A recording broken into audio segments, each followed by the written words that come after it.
ஆலயங்களுக்கு சென்றால் நமஸ்காரம் செய்து வழிபட வேண்டும்.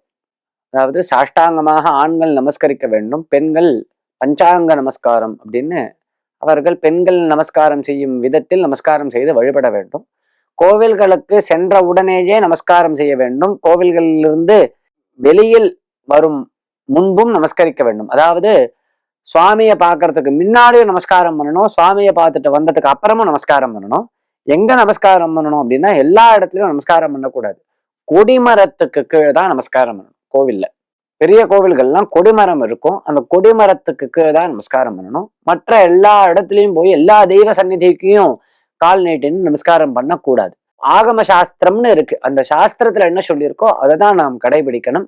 கொடி மரங்கள் இல்லாத கோவில்களும் சிறிய கோவில்கள் இருக்கும். அந்த கோவில்லையும் சுவாமி சந்நிதிக்கு முன்னாடி, அது நுழையறதுக்கு முன்னாடி ஒரு பலிபீட்டம் இந்த மாதிரி இருக்கும், அந்த இடத்துலதான் நமஸ்காரம் பண்ணணுமே தவிர ஒவ்வொரு சந்நிதியிலையும் போய் விழுந்து நமஸ்காரம் பண்ணக்கூடாது அப்படின்னு சாஸ்திரம் சொல்றது.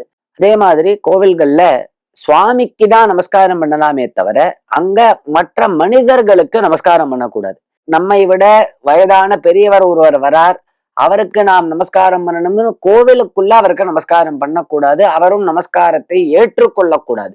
கோவில்ல தெய்வத்துக்கு மட்டும்தான் நமஸ்காரம் பண்ணலாம், விழுந்து நமஸ்காரம் பண்ணலாம். பெரியோர்களுக்கு கைகூப்பி வணக்கம் தெரிவிக்கலாம். இப்படி நமஸ்காரம் கோவில்களில் செய்ய வேண்டும்.